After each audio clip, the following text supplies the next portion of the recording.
Episode 4, Senescent Cells, the zombie cells that age the body. Hey, it is Adam Sewell, MD. Today, we are starting one of the most important sections in the entire biological age reversal series. We are talking about cellular senescence. This is one of the most powerful drivers of accelerated aging and one of the most reversible when you understand what is actually happening at the molecular level. Senescent cells do more damage than almost any other aging mechanism. They create a toxic microenvironment inside tissues, they slow healing, they amplify inflammation, they alter stem cell behavior, and they spread their dysfunctional state to cells around them. If you want to reverse biological age by 20 to 30 years, you cannot skip senescent cells. They must be cleared, and the earlier you intervene, the easier it is. Let us begin. Section 1. What senescent cells are. A senescent cell is a cell that has stopped dividing permanently. It is not dead. It is not functioning normally. It is stuck in a limbo state. It cannot progress through the cell cycle. It cannot complete normal metabolic tasks, and it cannot be cleared efficiently by the immune system. Senescence originally evolved as a protective mechanism. When a cell experiences damage that could lead to uncontrolled division, such as excessive DNA damage or oncogene activation, the cell enters senescence to prevent cancer formation. This is why senescence is not always harmful in small amounts. It is a protective shutdown. But as we age, the number of senescent cells increases. They accumulate in fat tissue, joints, muscles, tendons, the skin, blood vessels, bone marrow, and even the brain. In youth, the immune system efficiently removes these cells. In aging, immune surveillance declines. Senescent cells begin to accumulate faster than the body can clear them. That is where the trouble starts. Section 2. What makes senescent cells dangerous? What makes senescent cells uniquely damaging is the fact that they secrete a constant flow of inflammatory molecules. This mixture is called the senescence-associated secretory phenotype. The senescence-associated secretory phenotype includes cytokines, chemokines, proteases, and reactive oxygen species.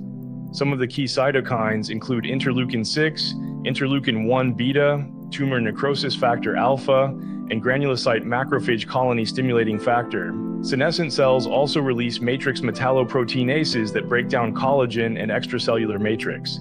This secretory phenotype acts like a toxic fog inside the tissue.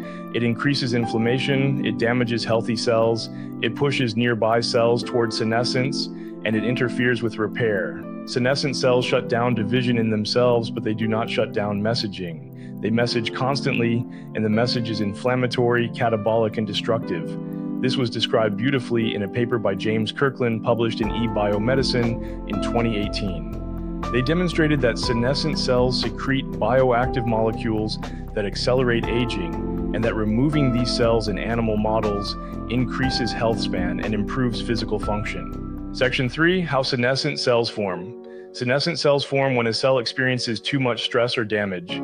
The most common triggers include telomere shortening, mitochondrial dysfunction, reactive oxygen damage, DNA replication errors, radiation exposure, chemotherapeutic injury, metabolic stress from obesity or insulin resistance, and chronic inflammation. There are two main types of senescence. The first type is replicative senescence. This happens when a cell divides too many times and its telomeres become critically short. Telomere shortening triggers a DNA damage response, and the cell enters permanent arrest. The second type is stress-induced senescence. This is far more common in aging tissues. Here, the cell stops dividing not because it has reached its natural limit, but because it has been exposed to excessive oxidative stress, toxins, chronic inflammation, or mitochondrial failure. In modern medicine, the second type overwhelmingly dominates. This means that senescence is not really a chronological problem. It is a stress problem. Patients with chronic inflammation and high oxidative burden accumulate senescent cells far faster than healthy individuals. That is why you see 40-year-olds with senescent burdens that look like a 70-year-old. Section 4. Where senescent cells accumulate in the body. Senescent cells do not accumulate uniformly. They concentrate in areas of chronic stress. Fat tissue is one of the biggest reservoirs. Senescent fat cells release enormous amounts of interleukin-6. That is why obesity accelerates aging. Joints accumulate senescent chondrocytes, synovial cells, and fibroblasts.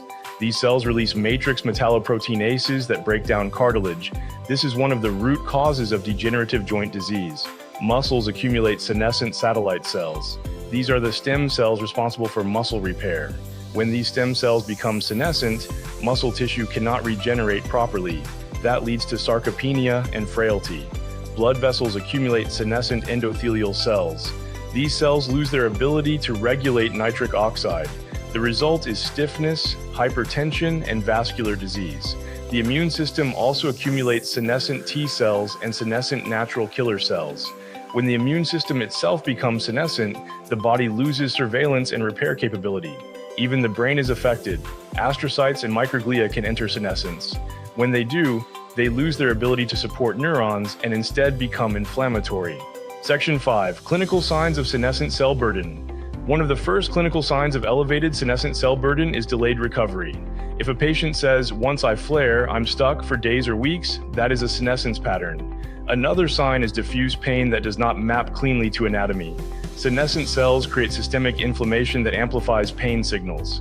Patients may also experience increased stiffness, slower wound healing, frequent viral reactivations, chronic fatigue, and general loss of resilience. In the skin, senescence shows up as thinning, reduced elasticity, and slower turnover. In joints, senescence presents as consistent swelling, crepitus, and pain, even with minor mechanical load. Another sign is metabolic inflexibility. Senescent fat cells disrupt insulin signaling, leading to glucose instability. Clinicians often misdiagnose these patterns as simple chronic inflammation. In reality, senescent cells are driving that inflammatory load. Section 6. Why senescent cells matter for biological age. Senescent cells accelerate every major hallmark of aging. They increase chronic inflammation, they impair mitochondrial function, they disrupt hormone receptors, they damage extracellular matrix, they worsen insulin resistance, they slow tissue repair, they impair immune surveillance, they interfere with stem cell niches, they propagate aging to neighboring cells. This is why the presence of senescent cells correlates strongly with epigenetic age. When the senescence-associated secretory phenotype rises, DNA methylation patterns shift toward an older biological profile. This was shown in multiple studies demonstrating that reducing inflammatory cytokines associated with senescence can slow methylation age drift. In other words, senescent cells are not a side effect of aging, they are a driver of aging. Section 7. Why clearing senescent cells can reverse biological age. When you remove senescent cells, several things happen immediately. Inflammatory signaling drops. Stem cell niches become functional again. Tissues regenerate faster. Mitochondrial efficiency improves. Nearby cells exit a state of stress. Hormone receptors become more sensitive. Insulin signaling improves. DNA methylation patterns shift toward a younger profile. This is why senolytic therapy is a pillar of biological age reversal. You do not need to remove every senescent cell. You only need to reduce the burden enough that the tissue environment becomes regenerative instead of inflammatory. This is what we see clinically after senolytic therapy. Patients often report better sleep, faster recovery from exercise, reduced pain, improved joint mobility, less brain fog, and better metabolic stability. Section 8. Why senescence is rising faster today than in previous generations.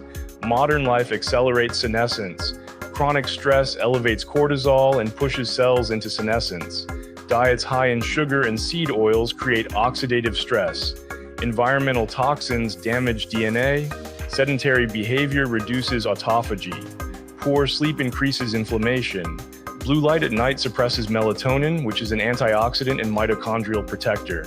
Even chronic infections, such as Epstein-Barr virus reactivation, can drive senescence.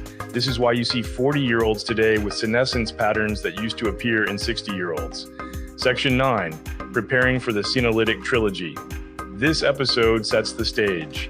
In the next episode, we will begin the senolytic therapies, starting with the safest and most effective natural senolytics, including fisetin and quercetin. We will cover their mechanisms, dosing, evidence, timing, and expected outcomes. Then we will dedicate an entire episode to dasatinib. This is a powerful tool with serious risks. It must be used carefully, ethically, and only in specific patients. Senolytic therapy is not a fad. It is a scientifically grounded intervention with strong mechanistic support and growing human data. If you want to dramatically reduce biological age, senescent cells must be addressed. This is Adam Sewell, MD. I will see you in episode 5.